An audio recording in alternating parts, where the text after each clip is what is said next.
ay 18, 19, 20 hanggang 23. Ibasa sa Tagalog sis. Na araw na yun ay lumabas si Jesus sa bahay at naupo sa tabi ng dagat. Verse 2. O hanggang 9. At nakisama sa kanyang alubhang maraming tao. Ano pat lumulan siya sa isang daong at naupo at ang buong karamihan ay nangagtayo sa baybayin. Verse 3. At pinagsalitaan niya sila ng maraming mga bagay na mga talinghaga na sinasabi, narito ang maghasik at yumaon upang maghasik. 4. At sa paghahasik niya ay nangangahulog ang ilang binhi sa tabi ng daan at dumating ang mga ibon at kinain nila. 5. At ang mga ibay nangahulog sa mga batuhan na dooy walang sapat na lupa at pagdakay sumibol sapagkat hindi malalim ang lupa. Verse 6. At pagsikat ng araw ay nanginginain at nanginginain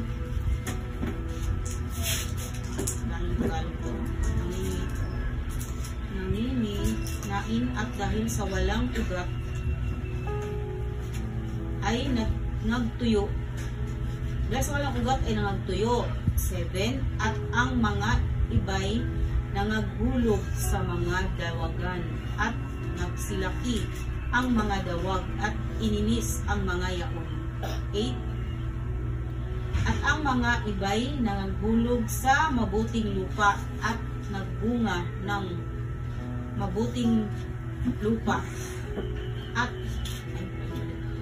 8. At ang mga ibay nangaghulog sa mabuting lupa at nangagbunga ang ibay tigasing daan. Ano to? At ang ibay tigasing daan at ang ibay tag isang daan at ang ibay tig-anim na po. Tig isang daan at ang iba tig-anim na po at ang ilay tatatlong po. 9. At ang mga nakikinig ay makikinig. Dun sa 19 sis, punta ka dun sa 19 hanggang 23. Yun ang ibig sabihin kasi yung katalinahan niya. 19. Kung ang sinuman ay nakikinig ng salita ng kaharian at ito'y hindi niya napag-unawa ay pinaroroonan ng masasama at inaagaw ang nahasik sa kanyang puso. Ito yaong nahasik sa tabi ng daan. 20. At ang nahasik sa mga batuhan ay yaong nakikinig ng salita at pagdakay tinatanggap ito ng buong galak. 21. Gayon may wala siyang ugat sa kanyang sarili, kundi sandaling tumatagal at pagdating ng mga kapighatian o pag-uusig dahil sa salita ay pagdakay natitisod siya. Hanggang 23. 21 na ba ako? Gayon may sis? 22. At ang nahasik sa mga dawagan ay yaong dumirinig ng salita, ngunit ang pagsusumakit na ukol sa sanlibutan at ang ukol sa sanlibutan at ang daya ng mga kayamanan ay siyang umiinis sa salita at gayoy nagiging walang bunga. 23. At ang nahasik sa mabuting lupa ay siyang dumirinig at naunawaan ng salita na siyang katotohanang nagbubunga ang ilay tig-100, ang ilay tiga-60, ang ilay tag-30.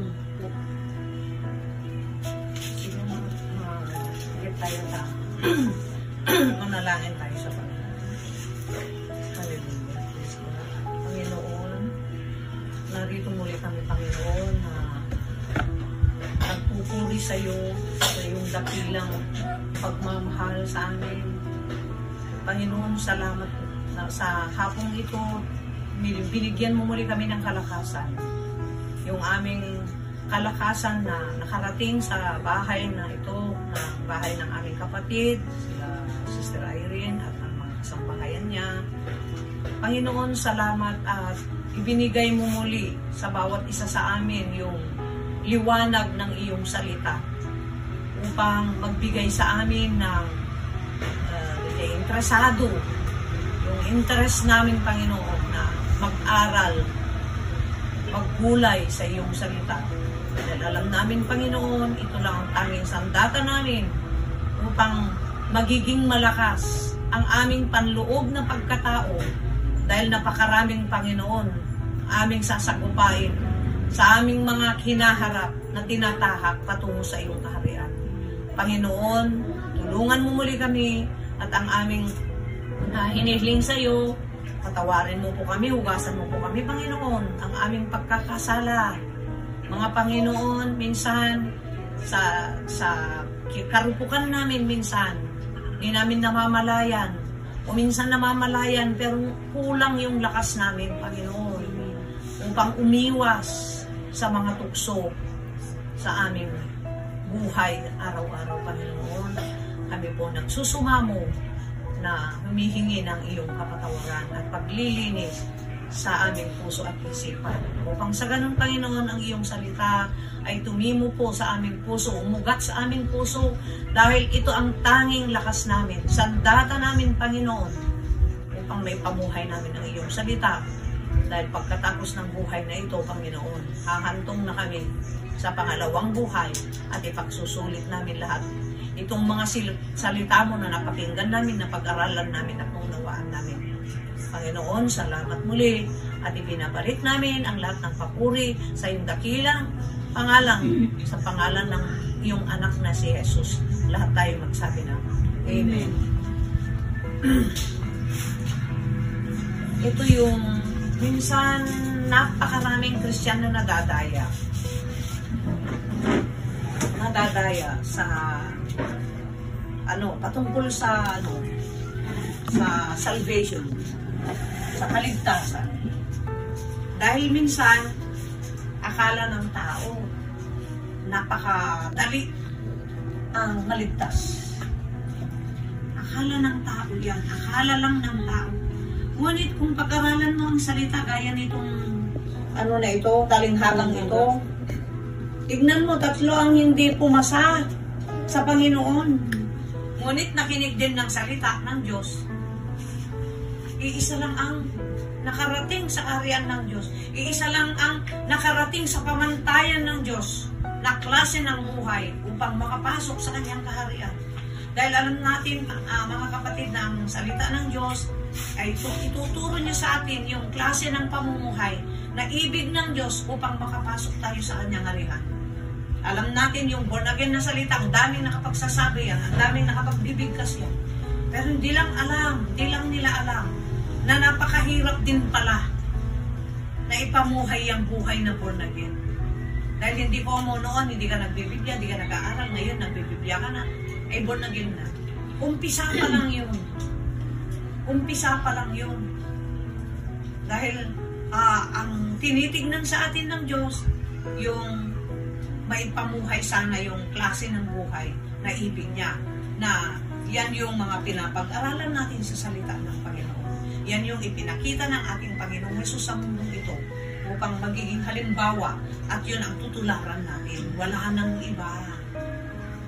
Bagamat alam din ng Diyos na tayo marupok kasi galing tayo sa labok. Ngunit huwag naman sanang kukunin ng mga tao ito na panakibutas nila o rason upang hindi makapamuhay doon sa ibig ng Diyos o kaya yung buhay na ipinakita ng Panginoong Hesus na halimbawa. Dahil ang Diyos, sabi niya, walang hindi makakaya ng isang tao. Kung ang Diyos ang sasakan niya, walang imposible, walang hindi mo makaya. Kasi ang magbibigay ng kalakasan mo upang may pamuhay mong salita ng Diyos, yung Espiritu Santo nilinagay ng Diyos sa atin. Kaya wala tayong mairarason. Kaya ito yung talinghaga, mga kapatid. Una, yung apat na ito na nakinig ng salita ng Diyos. Una, ito yung nakarinig na ng salita ng Diyos. Ngunit hindi niya maintindihan. Ito yung rason kung bakit hindi siya nakapasok. Hindi tumimo yung puso, yung salita ng Diyos sa kanya. Hindi niya naipamuhay. Paano na niyang ipamuhay ang hindi niya maintindihan? Kailangan naman. Naipamuhay mo ang isang bagay. Kahit anong bagay na gagawin mo, hindi mo maintindihan, hindi mo maitatapos. Tinitignan mo lang, itratry mo lang yan. Uumpisahan mo lang yan. Susubukan mo lang yan. Pero sigurado yan, hindi mo maitapos. Hindi mo maipagtapos kasi hindi mo maintindihan eh. Oh. Ganon din itong salita ng Diyos. Kung hindi maintindihan ng tao ito, kailangan hindi mo makita sa buhay niya. At ano yung rason? Bakit di maintindihan ng tao? Ito yung sinabi ng Biblia eh. Kasi ang puso ng tao, unang-una, pinuno na kasi ng kaaway si Satanas ng mga bagay-bagay na nandito sa lupa. Yung mga hinahangad ng tao, yung mga plano, yung mga hangarin. Yan, pinuno na yung puso ng tao. Kaya kung makinig na yan ng salitang ng Diyos, nag-aagaw na yung isip niya. Hindi niya tuloy maintindihan. No. Kasi, kung baga ipaugat na sa kanya kasi yung klase ng buhay. Oh. Yun na yung nauna kasi sa puso ng tao. Bago ang salita ng Diyos, bago pumunta sa ang Panginoong Hesus, nalugmok na kasi ang tao doon sa klase ng pamumuhay, uri ng pamumuhay na makasanlibutan o makalaman na yun ay nagdulot sa ating kamatayang espiritual, yung pagkaputol natin sa Panginoon, yung relasyon. Kasi yung klase ng buhay, hindi na yung buhay na gusto o ibig ng Diyos. Kaya nga, pumunta si Jesus para ipakita niya sa pamamagitan ng kanyang salita na kanyang ipinahayag sa tao dito sa sanlibutan.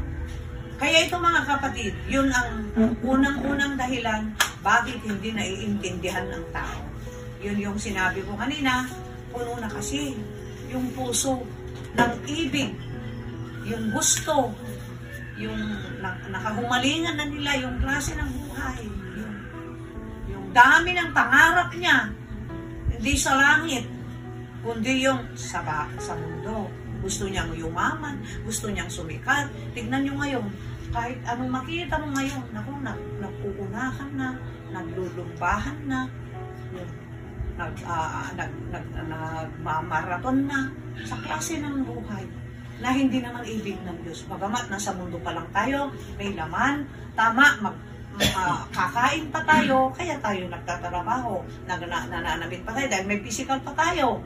Ngunit ang gusto ng Panginoon sana, kung gusto natin makapunta sa langit, dahil yun ang buhay na totoo, dahil yun ang i-prepare, yun ang inhanda ng Panginoon na dapat doon tayo. Kasi pang walang hanggan na yun, anhin mo ito, mamamatay ka bukas, di mo naman alam ang mga mangyayari sa iyo sa susunod na oras, sabi ng Panginoon dahil ang Diyos hawak niya yung buhay mo. Kaya ang bilin niya, ito, para maintindihan natin ang salita niya, dapat alisin muna natin yung dami ng iniisip, yung dami ng mga gusto natin na tamasain sa mundong ito, o gusto natin na mapasa atin. Alisin muna natin yun. Kung baga, itabi muna yun. Kasi yun ang maghaharang sa isip at puso ng tao na kahit gaanong galing man, kaliwaliwanag, yung ipaliwanag niya, hindi, para hindi mahadlangan. Yun ang isang hadlang. Yun ang hadlang. Kaya yun ang gagawin natin. Kapag nakinig tayo ng salita ng Diyos, para maintindihan yung ibig ng Diyos sa talinghagang ito, at maintindihan natin yung salita ng Panginoon, ay yun, itabi muna yun. Dahil uunahin natin yung kaluluwa, dahil yung sinabi ko na kanina, hindi natin papaano ng ating buhay. Kaya ng tatay niya, noon pa, sinabihan ko na. Dahil sa kalokohan na ginagawa niya, hindi niya inaasikaso, kaya yung asawa niya, kaya ayaw na nung asawa dahil hindi na talaga maitubig, hindi na talaga maituro yung tama sa kanya. Yun, nandoon lang sa inuman, barkada, babae, lahat. Eh, syempre, galit yung babae. Oh, itong dalawang anak, nasa sa amin na, yun, parang wala siyang anak, parang namuhay na binata. Kaya one time, sinabi ko sa kanya, no, nagpunta sa bahay na umiiyak dahil ang asawa na daw niya, nagkasulatan na daw sa barangay na ayaw na niya, maghiwalay. Yun na, nanginig siya ng takot. Kaya ang pinayo ko sa kanya, yung kagagawan mo din, dahil kung bakit ko nang sa kanya. Ngayon, huwag mong isipin na sa iyo yung buhay mo. Huwag mo din isipin na hawak mong buhay mo, sa iyo yung kisig mo, yung lusog mo. Oo. Wow, kasi hiram yan eh. Kung pwede ka magkasakit ngayon, o bukas, hindi ka na makatrabaho. O ngayon, para kang ang tigas-tigas, ang lastog-lastog na akala mo sa iyo lahat ng panahon. Hindi lahat ng panahon sa iyo. Dahil ang Diyos may hangganan ang lahat ng bagay. Sabi ko, nagkatotoo. Sabi ko nga pag magkasakit ka, sino kaya ang kukup? Sino kaya ang madudurog yung puso niya, magkakaroon ng malasakit sa iyo? Anak mo din, siyempre. Dahil ama ka pa rin, kahit anong kasama, nandoon pa rin yung lukso ng dugo. Hindi ka mahiya, nagkatotoo. Nagalit lang, sabi niya. Sister, so, pinapagalitan ako. Hindi, pagalit yun. Nakalagay sa Biblia, 2 Timothy 3:16 ituro mo muna yung salita ng Diyos. Pag naituro at hindi ginawa, ayun, talaga, asawayin mo na. Masakit nga naman. Dahil parang sinesermonan mo na kasi ginagawa niya yung hindi tama sinuruan mo na. Pangatlo, talaga may kabagsikan na, sabi ng Biblia. Dahil ang pagtuturo naman, hindi naman puro haplos. Mag-aano yung tao, mamihasa. Mamihasa.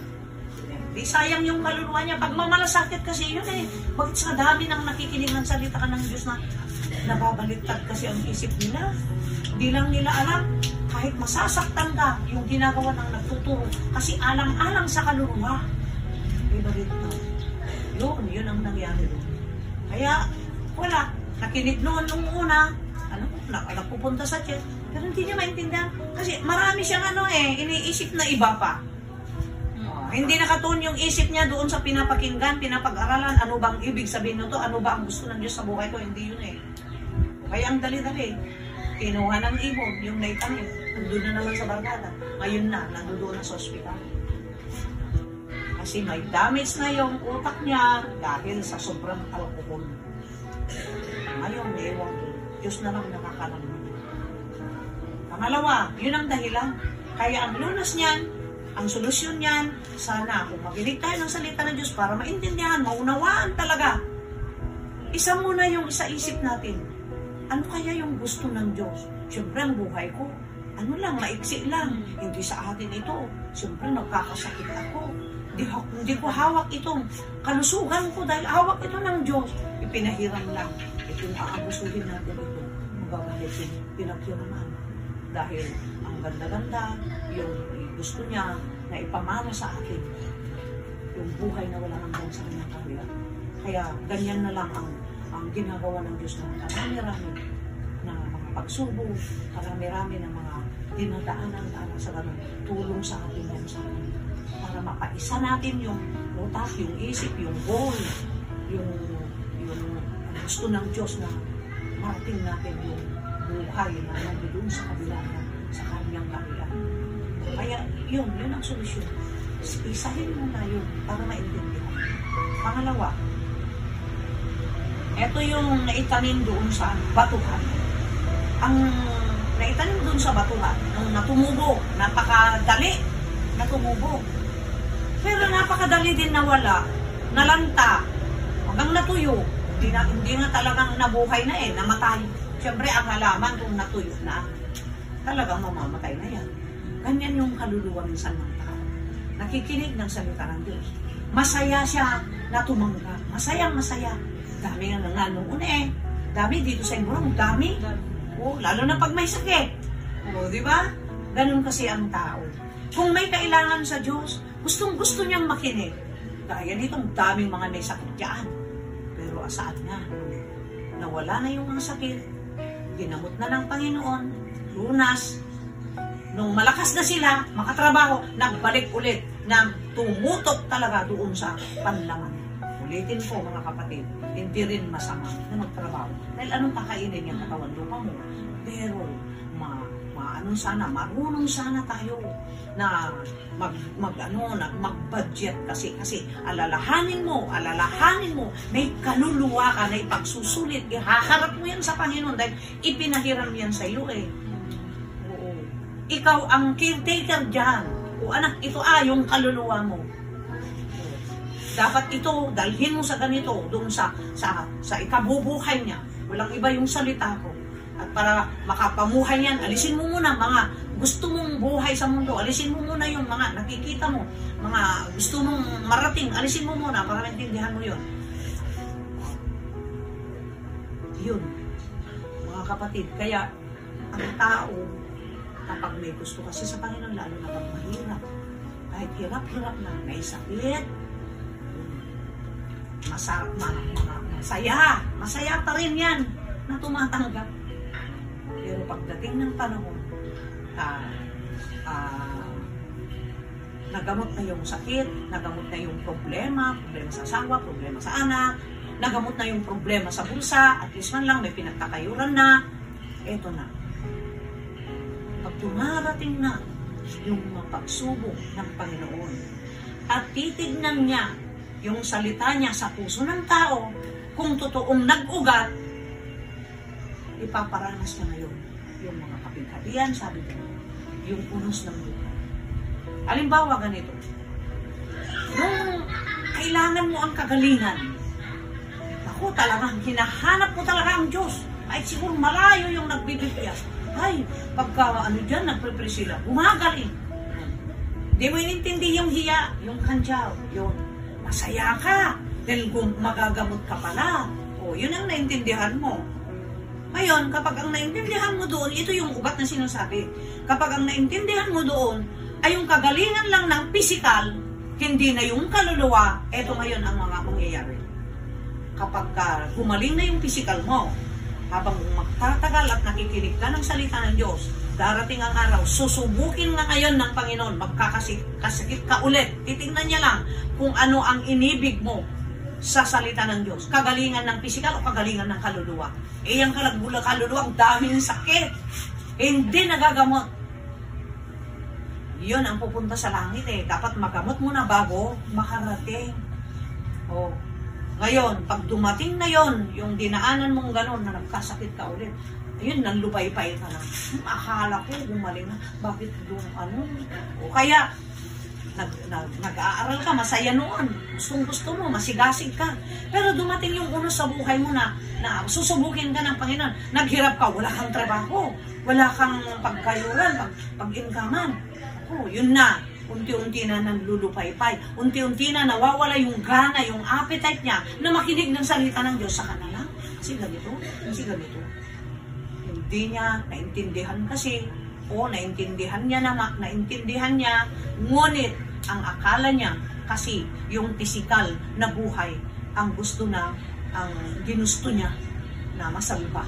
Hindi yung kaluluwa. Yung kaluluwa ang sinasalba ng Panginoon. Ayaw na nga. Hindi naman niya kailangan yung physical natin. Kaya nga namamatay tayo. Hindi niya kailangan yan. Yan naman ang ginagawa ng tao. Kaya nalinlang, naligaw. Hindi niya kailangan yan. Sabi nga ng Panginoon, kung may panamit ka na, may pagkain ka na, masapatan ka na. Minsan tayo, nalilinlang tayo. Kahit ako, daming damit. Hindi mo naman nagsusuot lahat. Yung pera na ibinili mo doon, kung ibinili mo sana ng pagkain o yung mahahalagang bagay, para walang hadlang sa'yo na hindi makapag-aral ng salita ng Diyos. Dinadahilan mo dahil sa hirap, wala kaming bigas, ang dami ka kasing binili na hindi naman kailangan. Ganon ito.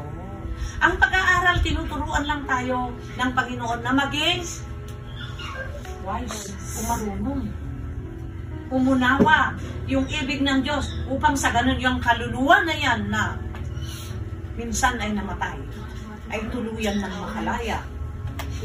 makalaya at makapunta sana. Alam niyo mga kapatid, sabihin ko sa iyo, ang salita ng Diyos, sabi niya, kahit makuha mo lahat ang gusto mo sa mundo na kayamanan, karangyaan, katanyagan, kahit lahat ng mundo nakuha mo na, pero yung kaisa-isang kaluluwa mo pag namatayan at hindi mo binantayan, hindi mo pinakain, hindi mo pinagamot sa salita ng Diyos, yung mga sakit mo, pumunta ka sa raman ng Diyos, yun, wala kang buhay na walang hanggan. Itatakwil ka ng Panginoon. Yun ang napakasama, yun ang napakasaklap na nangyari sa isang tao. Hindi yung hirap. Kaya nga pinapadaan lang tayo sa hirap eh. Tignan nyo ito, sa batuhan. Doon sila sa hirap. Eh yung hirap ni Danaanan, tinitignan lang ng Diyos eh. Ano ba yung pakay mo noon? Ano ba yung ibig mo noon kung bakit mo ginusto ang nakinig ng salita? Kung bakit ka nag-baptize? Kung bakit mo sinasabi na ano ka na fake partner ka na nanampalataya ka na, tignan ko nga. Kaya maraming ganyan, nawawala pag dumarating na yung hirap, dumarating na yung sakit, dumarating na yung unos, dumarating na yung ayaw nila. Sabi ng Panginoon, ayaw pala. Diyan ko na makita na ang sabi kanina yung Matthew 13 verse 1 eh, napakaraming tao, sabi diyan, di ba? Na sumusunod doon, sa kanyang likuran, harapan na nakikinig, napakarami, sabi niya eh. Kaya niya iniaral yan, ito inuro yan dahil alam ng Panginoon na yung dami ng tao, hindi lahat yun. Tayo minsan, ito pagamat minsan yan ang ano natin, weakness. Diyan tayo mahina. Na minsan tinitignan natin yung dami natin, di ba? Minsan sa church, kung kakaunti tayo, makakaramdam ba kayo ng lulupay-pay na, pero kapatid, alisin sana yan dahil dyan ka mahuhuli ng kalaban ni Satanas. Dahil ang Diyos, sabi niya, hindi niya tinitignan yung bilang, kundi kahit napakakunti. Kaya nga may nakalagay sa Biblia na 1, 2 o 3 na nagtitipon ng dahil sa aking salita. Ano yung salita? Yung pamumuhay na gusto ng Diyos. Baka natakainday-hirap ka na. Baka nagtrambling ka na ng hirap, pagdurusa, pero hindi mo binibitiwan ang salita ng Diyos. Kahit na 2 yung 3. Kung ganun ang prinsipyo nila na nakinig, nakaunawa, na tumanggap sa salita, yun, nandoon ako sa gitna nila. Ang Diyos ang nasa gitna. Aanhin mo yung ang dami, nagmamaraton ng damit, hindi makapunta sa church kung hindi kumpleto. Hindi naman ganun. Sabi nga ng Panginoon, huwag sana yan ang paganda nyo. Sabi niya, kasi minsan nakakalinlang yan. Maraming umaagaw sa mata, nakakaakit. Binigyan mo pa ng kasalanan yung iba. Naku, gusto ko sana yun. Ang ganda. Nagbigay ka tuloy. Kahit hindi mo sinabi yun. Minsan din natin namamalayan, di ba? Kapatid natin yan. Kapwa-tao natin yon. Parehas natin nilalang. Sabi ng Panginoon, hindi ka na lumalakad sa pag-ibig pag ganun. Kasi nabigyan mo siya ng ikinahina yung kaluluwa. Mahina din yun. Dahil, naku, gusto ko naman yun. Iinggit ka na. Kaya yan ang inggit ayaw ng Diyos, hindi makapasok sa kaharian ng Diyos. Isang sakit yan. Kaya yung inggit, isang dahilan yan kung bakit di maintindihan ng salita ng Diyos. Dahil ang dami niyang gusto. Madali siyang mainggit. Bakit? Sakit yan. Ipagamot mo yan sa salita ng Diyos. Ang daming verse na makapagbubura, makapaggagamot niya. Isang makapaggagamot niyan, sabi doon, kahit ang buhay mo lang sa mundo ay para kang pulubi. Ngunit yung kaluluwa mo naman, napakasama na yung salita ng Diyos. Napakapatag mo. Kahit anong sinasabi ng tao, kahit dalawa kayo pumupunta sa tiyan, hindi mo iniintindi. Kahit anong sinasabi ng kasambahay mo, hindi mo iniintindi. Yun ang mayaman, yun ang malakas, yun ang mapaalat, yun makapasok sa malakas siya Dahil yung isip niya ay nakatuon dun sa kaligtasan ng kaluluwa, hindi yung kaligtasan ng bituka. Bagamat sabi ko sa inyo, kailangan natin kumain.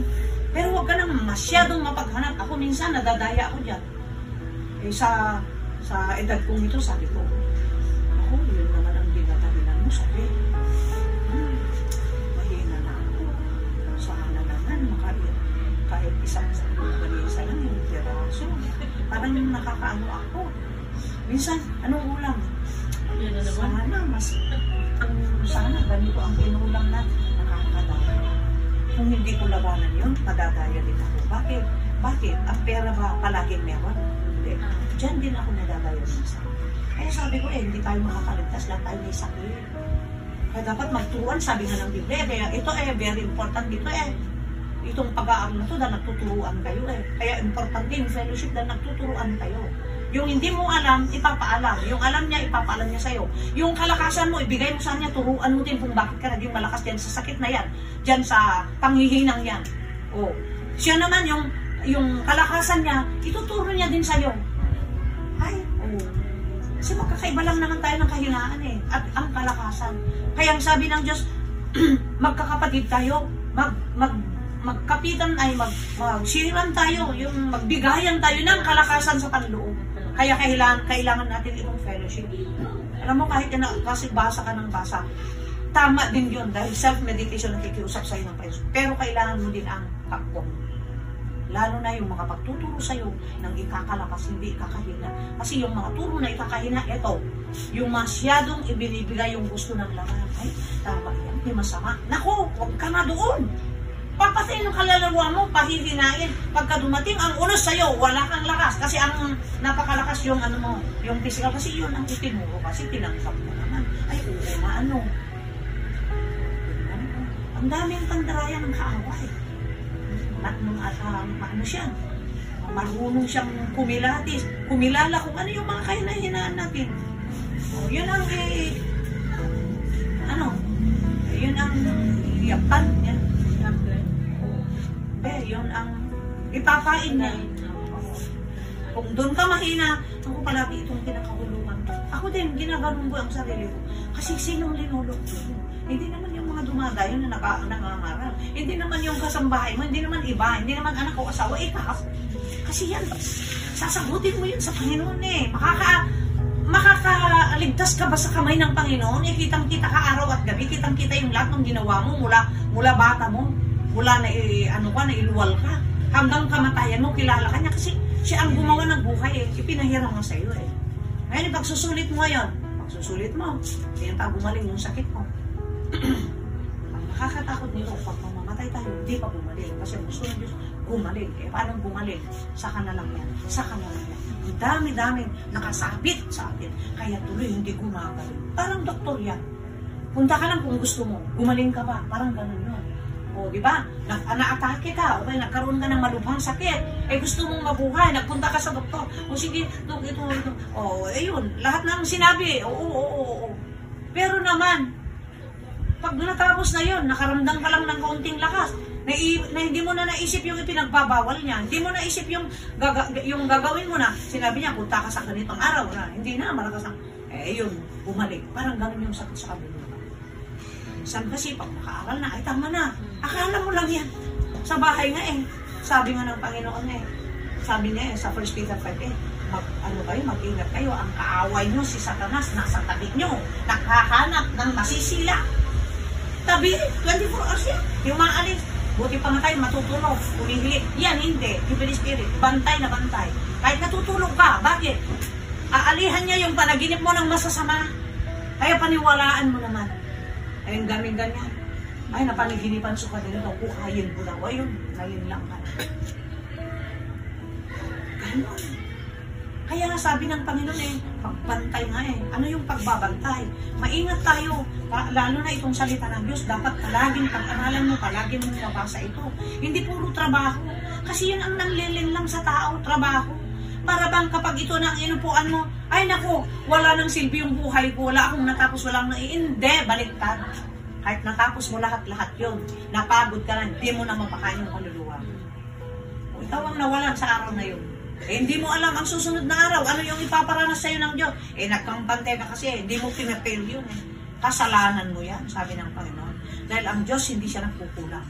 Kaya pagka kinuha na tayo, yun ang perfect na panahon o edad o taon na ibinigay niya sa'yo para i-prepare mo kasi ihanda mo yung kaluluwa. Anong nangyari? Kaya tuloy, naku, Panginoon, wag muna. Kasi ginastos mo, inano mo yung mga oras mo sa walang kabulukan. Kaya tuloy, wag muna. Tama yung binigay ng Diyos. Perfect ang Diyos na magbigay ng panahon ng kamatayan. Naaagaw lang kasi. Kaya tuloy, ito yung itanim sa dawagan, pagka dumarating ang hirap, susubukin tayo kung ano ba ang dahilan, bakit ka nag-aral, bakit ka nagbagtay, bakit ka nanampalatay sa Panginoon, tignan ko nga kung anong dahilan, hindi pala kaluluwa, yung bunsa, yung physical, yung kagalingan, yung problema na masolusyonan pala. Kaya, pag dumarating na yung mga ganun na pagsubok ng pantal, titignan ka niya kung ano yung dahilan, hindi ka pumasa. Hindi pala yung kaluluwa ang ibig mong maligtas. Pangatlo, ito yung naitanim ang salita ng Diyos sa taong nakinig na nandoon sa dawagan. Ano itong dawagan? Ito na naman yung pagsusumakit sa mundong ito, kung ano-ano mga gusto ng tao. Yan yun, parang continuation. Daming gusto kasi ng tao. Kaya, naku, hirap na hirap kami. Naku, pobre kami. Hindi. Nagiging hirap ka dahil ang dami ka kasing gustong bilhin, kaya nawala na yung pera na ubos. Ang gusto lang naman ng Panginoon, kaya na tayo tinutustusan ng kalakasan. Kaya yung sakit inalis ko dahil ang gusto ko, malusog ka, malakas ka, makahanap ka. Yung hinanap mong pera, itabi mo yun para sa tama, yung pagkain, pag-analit mo, kung marami na, huwag na, yung kailangan, pamasahe mo, pupunta sa church para kumain ng salita, para lumakas ka. Yun ang ng Panginoon. Hindi, napakaraming daya. Kaya maraming nadaya, sabi niya, sa pagsusumakit sa mundo, sabi niya. Etong kayamanan. Yan ang nakalagay, nabasa mo kanina. Sa pagsusumakit, yan yung tinik. Ang tinik, yun yung ayaw ng Diyos na sasaktan. Kapag ang tao, yan na ang problema mo, yan na ang gusto mong mapasayo, yan mabunood, ma-fulfill sa buhay mo, yun na, gusto mo kasi may nakita kang ganito, yun ang gusto mo, kumakain ka naman, may damit ka naman, may pamasahe ka sana, pero sa dami mong kasing gusto, kaya yun ang pinagsumakitan mo, yun ang tuunan mo na ng oras at panahon, lakas, lahat-lahat na ubos, kaya tuloy, yung kaluluwa, yung salita ng Diyos na naitanim, ang mga dawag, ibig sabihin noon, mga pagsusumakit, ang namuna ng ibabaw sa isip at puso ng isang taong nananampalataya. Kaya nawawala yung salita ng Diyos. Hindi na makita doon sa buhay, hindi na rin makapag-ilaw, hindi na nagiging good example yung halimbawa sa tao para makaakay, maakit o ma-encourage yung tao dahil sa klase ng buhay mo, bakit malakas ang pananampalataya? Malakas kahit may sakit, hindi ka magpapalukot. Ang lakas naman ng o nakakahintayat ka. Kasi yung kaluluwa mo mansog. Kasi naintindihan mo yung ibig ng Diyos, bakit ka nakikinig? Bakit mo tinanggap? Bakit ka na nampalataya? O bakit pinaniwalaan mo ang Diyos? Ano ba yung ibig mo sa Kanya? Yung kaluluwa. Ito ang pagkain. Kaya lang, dinadaya tayo itong mundong ito. Lahat tayo. Hindi tayo ma-exam yun. Dahil minsan ako din, trabaho. Kung ano-ano yung ko, nawala na yung oras ko, napagod na ako, pag mag-upo, magbuta ka nga. Mamaya natulog, ay wala na yung video. Wala na yung salita. Ganito, kabilis si Satanas. Napakabilis. Tapos ang rason-rason ng tao na pag mahina na siya, kung ano-ano nang tinuturo, sila kasi palaging absent, di nagtuturo, sila kasi hindi maganda yung turo, ang dami ng rinarason, hindi yun. Yung tao, o kaya minsan, siya kasi natisod, wala yung salita, yan sa salita ng Diyos, nakalagay sa hospital ba yun? Yung salita ng Diyos, nakakatisod, sabi nga niya. Bakit matisod ang tao dyan? Kasi, ang ibig niya sa Panginoon, hindi yung kaluluwa, yung laman. Kaya natitisod siya. Pag makarinig ng salita na pangpalakas sa kaluluwa, gamot sa sakit sa kaluluwa, ayaw niya, masakit to. Natisod na siya. Wala na, hindi na natuloy. Natisod na. O kaya, paano makatisod yung salita ng Diyos? Ang ibig mo kasi, itong pisikal, itong buhay na pansamantala. Pag dumarating ang unos na padataan ka ng Panginoon yung pagsubok, nawawala ka tuloy. Bakit? Iba yung nasa isip mo. Iba yung gusto mo sa buhay mo. Hindi yung gusto ni Kristo. Kaya natitisod ka. Hindi mo nakakamtan yung ibig mo. Yung ibig mo, hindi naman yung ibig ng Diyos. Kaya tuloy nawawalan ka ng gana. Wala ka na. Hindi ka na mag-aaral. O man lalamig ka. O yun na Kristo. Kasi hindi magkaparehas na yung ibig ng Diyos sa ibig mo ang Diyos yan ang surrender. Kaya kinakanta nila, surrender. Ang ibig sa rin yung surrender. Kung ano yung ibig na ng Diyos, dapat ano mo na, tabi mo na lahat-lahat yan, dahil yan ang pampahina, yan ang pampabigat sa iyong paglalakbay patungo sa kaharian ng Diyos. Ang lakbay na sinasabi, yung pamumuhay na dapat isanay mo sa buhay mo, yung buhay ni Kristo, kaya ka nabibigatan, nahihiraman dahil sa dami mo po kasing hinahanap sa buhay. Dami mo kasing plano. Nadadaya ka kasi sa mga nakikita mo. Kaya nga sabi dyan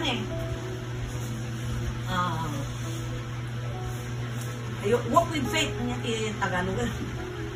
Dumaan kayo sa pananampalataya, hindi sa nakikita. Sabi dyan, alam mo mga kapatid, napakadali kasi kung naman lang.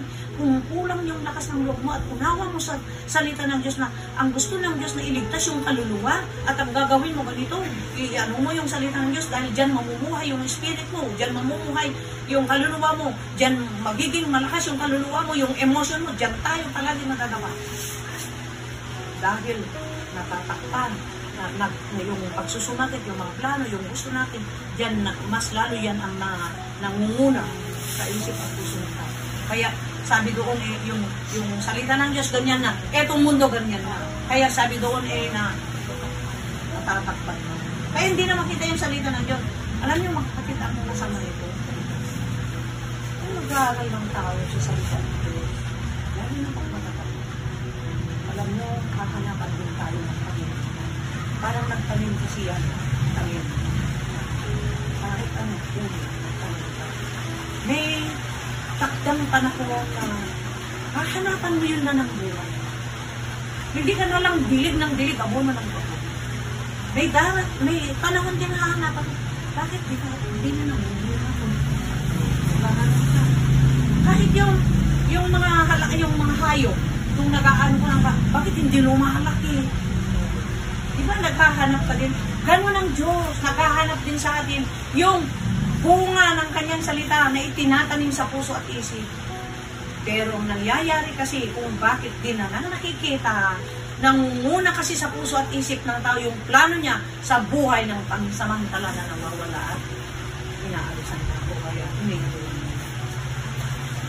Ang nakikhugas kasi ni Satanas, yung pananggali ang aliw. Kaya tuloy, minsan ang sakit ng napakaraming Christian, patutot. Bakit? Ang ibig kasi ng patutot, hindi literal lang. Nag-iabig kasi hindi mo asawa. Isa na kasalanan. Ang isang kasalanan na pakikiapid yung hindi ka nasasapatan yung ibig ng Diyos sa'yo. Hindi ka nasasapatan doon sa pangako niya na, anak, mamuhay ka na gaya ng aking anak. Kukunin ka dito. Dito ka magbabaka. Hindi bakasyon. Dito ka na manatili, anak. Ang daming kayamanan. Ang dami dyan makapagbasa ka ng ganyan. Nasa Revelation, yung klase ng buhay, na yung daanan, ano yun doon? Oh? Hindi naniniwala ang tao. Ngayon, parang hindi siya nasasapatan doon sa pangako ng Diyos. Hindi siya masyadong malalim ang pagkaubat na paniwalaan niya yung salita ng Diyos. Hindi kaya kong ganis. Ganito na. Parang nagdududa, hahanap ka tuloy ng iba, magbibigay aliw sa iyo, sa laman, hindi na sa kaluluwa. Kaya yung kaluluwa, nawawala na, yung pagkain na, parang matamlay ka na doon. Wala ka ng appetite, ganun, parang sa asawa. Nawawalan ka na ng appetite sa asawa mo. O, di ba? O, anong mangyari? Magkahiwalay kayo. Ganun ang Diyos sa tao. Kahit na lang pagkatagaan, alam mo, yun ang masakit na nangyayari. Kaya mga kapatid, sabi ko dyan, maraming tayo. Ang pipiliin ng Diyos, yung kahit nahirap yung kalagayan ng bilang Kristiyano dahil ang pinutulagan niya ng mga gusto, hindi na sarap. Ngunit, bandang huli, nung umalis na si Jesus Christ sa mundo ito, punta na sa langit na ngayon, nasa kanan pa niya. At kung saan ako tutuntin kayo, dahil pupunta ako dito, tutuntin kayo.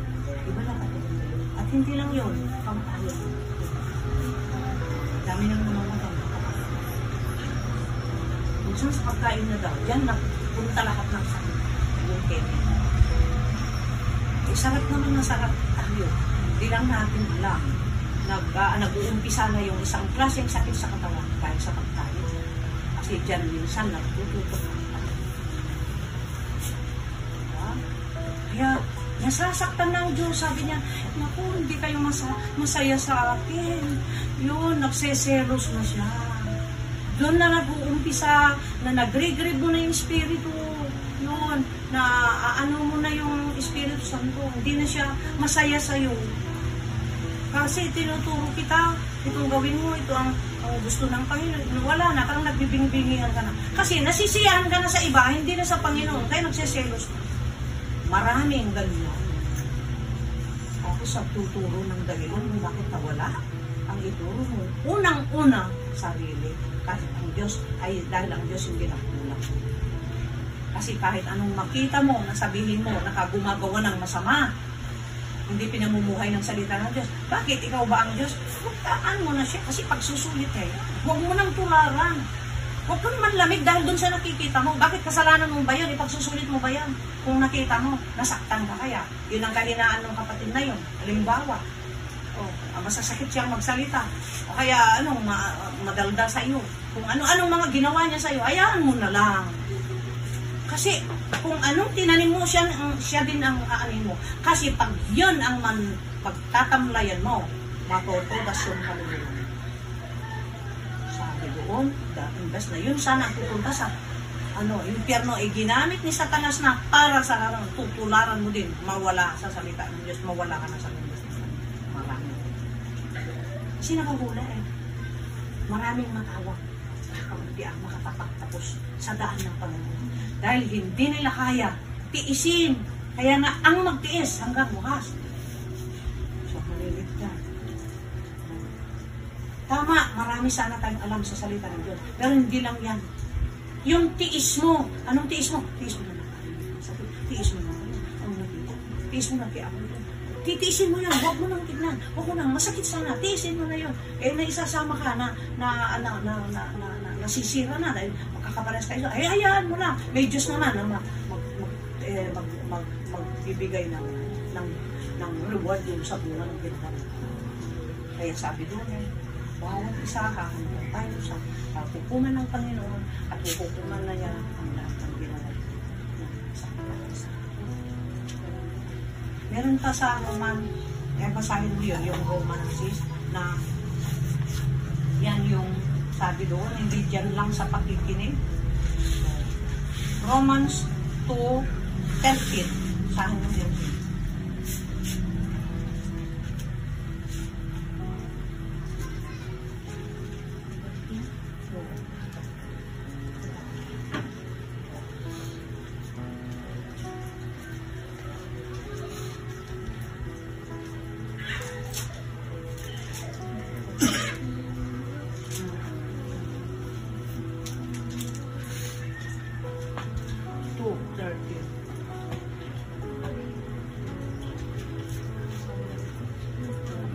Sapagkat hindi ang mga tagapakinig ng kautusan ang siyang mga ganap sa harapan ng Diyos, kundi ang nanagsitalima sa kautusan at aariing mga ganap. Yan ang ari ng Diyos na gano'n. Kaya, eto, nakakaling lang kasi. Diyan masaya ang tao kung marami nakikinig, di ba sis? Ang dami natin na angkay, ang dami natin na iba. Hindi ka masaya lang, dapat huwag ka munang masaya. Kasi hindi mo pa alam kung ano yung tawag ng tao natin. Kasi yan lasolan. Itong alinghagang itong magpapatuloy na kahit gano'ng kadami, yung isa na lang, masisip. Bakit? Yung daan maraming ayaw sa daan ng Panginoon. Nakamulat mo. Kaya sana ngayon na pinag-aralan natin, pularan natin yung may tanim sa panghaba na lupa. Yung sabi dyan, yung lupa na yung Tagalog pinagamit yun. Yung malusog. Walang halong bato. Talagang purong lupa. Ibig sabihin, iisa yung gulbo lang. At kapag nag-aaral ka, yan naman magbibigay naman ng Diyos ng lesson na gagamitin mo, paano mo mapag-isa yung isip mo, yung goal mo na kaluluwa lang ang kailangan iligtas. Nandito lahat. Ito na. Kaya na kailangan natin na sa leadership. Dahil na nagpulog. Kaya marami. Alam kasi mga simpleng bagay yan. Simpleng bagay. Kasi ang nangyayari parang sa pagkain. Pag nangihina ka, wala ka makita. Pag palaging ganyan, ano ang kakaroon? Magkakasakit ka. Kaya, sumisibol na naman yung dati nating gawin noon na sakit, ubali, na ayaw ng Diyos, nandiyan na naman, tinik yan. Yan ang tinik sa Panginoon. Kasi, ang nangingibabang kasi sa tao, yung mga pagsusumakit mo, yung mga nakakalinlang na bagay, na pang-aliw lang, maikling pang-aliw lang. Diyan siya nalilinlang. Diyan nalilinlang. Kaya, yung salita ng Diyos, hindi mo nalilinlang. Tapos, ang mamunga, yung tinik. Ano yung tinik? Ito yung ayaw ng Diyos. Yan na ang tinalipungan mo. Bakit hindi yan? Kaya tinik, nakakasukat sa puso ng Diyos. Masakit. Masakit sa Kanya. Kaya, alam niyo, ang napakainam sa Panginoon, hindi niya tayo tinitignan doon sa kasalanan. Kung magpakumbaba lang tayo. Kung tayo magpakumbaba lang. Kung ito, aminin natin. At kung inaamin natin, gagawa ka din ng paraan. Kung saan ka nang upulog, gagawa ka din ng paraan. Huwag palagi na lang ng ganyan. Eh, sinasabi ng tayo, hindi tao. Eh, paano ka makapunta sa langit kung ganyan? Eh, tao ka lang dahil yan ang gusto nga ng Diyos na alisin. Kaya tao lang tayo, kaya binigyan tayo ng Espiritu Santo. Dahil tao lang tayo na marupok, mahina. Kaya may Espiritu Santo para maging malakas ka, tulong mo ngayon yan na magbago. Wala nang maisusumbat sa Panginoon yan pagdating ng araw. Ibinigyan kita ng Espiritu Santo, dahil tao ka nga lang, marupok. Eh, wala eh. Napakaliwala yung Espiritu Santo, umalis sa'yo. Kasi puro mo ginagawa, yung ayaw na. Paano kanya tutulungan? Kinokontra mo. Hindi mo naman, yung ituturo niya, eh, yun naman inaayaw mo. Paano ka ngayon maturuan? Dahil umalis sa'yo. Kaya tuloy, tao ka lang. Dahil talaga, ang nagagawa mo, yung gawa ng tao, gawa ng Espiritu Santo. Pero pag yung Espiritu Santo nasa sa tao, sabi niya, lahat ng bagay, sabi mo, kaya mo. Dahil yung Espiritu Santo nasa sa'yo, ang gumagawa. Hindi naman talaga kaya. Yan, yung talim-alam kung bakit na ipinangalan mo. Ang daming nakikinig ng salita ng Diyos, sabi dito, huwag ka munang magsaya dyan. Dahil sabi mo, naimbaan. Wow, takot mo yan. Kung pinipino talaga yung salita ng Diyos. Masasakit yung sinisira mo. Halimbawa, may nagawa yung tao yan, yung kapatid na yan. Ipopagpas, o hindi mo na-i-confess. Napadaanan dun sa preaching. Ako, nakita na. Hindi ko sinabi, ano pa parang ako nun, pero hindi naman niya alam. Eh bakit? Eh, inspiration alam niya siya. Ngayon, anuin mo yun, lunugin mo yun. Yun ang magsuranda. Yun ang tama. Yun yung mabuting lupa. Kaya, kasi ang Diyos, alam niya naman na makikita tayo. Alam niya naman na makikita tayo. Pero kung naman sana, lisensya ng tao. Kasi kung ginagawa mong lisensya, ibig sabihin na sinasadyo. Ayaw mo talagang mo. Kaya kung gusto mong magbago, kung may nanaway, masakit man, o napahiya ka man, hayaan mo na pag-ibig mo ng Diyos. Bakit ka na ipahiya? Eh kasi baka naman palagi na kasi, kaya pinapahiya ka niya, dahil para masaktan ka din, alam mo din yung pakiramdam niya, nasasaktan, ipinapahiya mo kasi ako. Kaya sukli lang yung ginawa mo. Tapos ayaw mong may pahiya, eh pinahiya mo ako eh. Diyos ako, dapat huwag mong ipahiya eh. Kasi buhay mo sa akin yan. Kaya lang kita pinahiya, ito ang intindihin mo, para malasap mo, maramdaman mo yung sakit, at huwag mo nang ulit-ulitin. Yun ang pagkakas. Kasi kung mahiya ka na, ayaw ko nang gawin, baka maano na naman, magagaling ka na. Pero yung ibang tao, eh kasi minsan wala na yung isang ko, itigas na yun. Nakakahiya, hindi siya nahiya. Ulit-ulitin. Kaya mga kapatid, ang ibig sabihin ito na katalinghaga, sana maintindihan, paunawaan natin paano tayo maging mabuting lupa.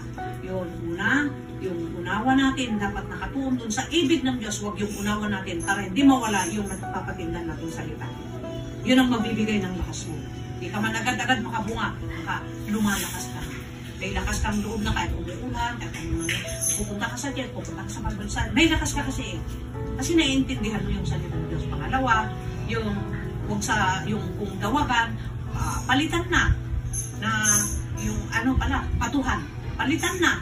Dapat yung kung ano yung mga bato na yan, yung nagpapatigas kasi sa tao yan. Ayaw niyang napapahiya, ayaw niyang ano. Kaya pag dumadaan ng pagsubok, napahiya siya, o may napahiya. Agad-agad mawala. Kasi matigas kasi ang puso niya. Hindi pa nakamasya ng pagsubok niya. Kaya kapag dumadaan siya ng sasakit, ayaw na niya. Ay nawawala siya sa landas ng Diyos. Pangatlo, sana kahit kumakain pa tayo, nananamit pa tayo, may kailangan pa tayo, bahay o ano, masapatan. Yan ang gusto ng Diyos. Para hindi mas lalong aangat yung lano sa buhay sa sanlibutan. Yung buhay sa langit ang dapat mas itabi mo yon, yung mga goal mo yun, mga plano mo yun, mga ambisyon mo. Huwag muna yung ambisyon mo, paano lumakas, paano magbuhay. Paano yung pamuhay ko to? Dahil Diyos masaya sa akin. Mapapasaya ko ang Diyos. Kapag yun naganap ko itong salita niya, bagamat nasasaktan ako. Bagamat hindi ko gusto ito. Pero ito ang gusto ng Diyos. Diyan napapasaya mo ang Diyos. Kasi malago yung kaluluwa mo, hindi yung kanlangan, hindi yung sanlibutan. Yun nagiging mabuting. Kaya mga kapatid, ito, huwag sana tayong malinlang, kung tayo lang. Kahit kayo June na kay kila Sister Julie, gusto ko din kung pupunta tayo. Kahit yun lang, makita mo sila talaga mapakpang. Sila yung tao na mapakpangan. Kaya lang minsan, hindi sila nakapunta. Siyempre, kulang. Kaya unawain mo na yun. Kaysa ba naman yung church na yun?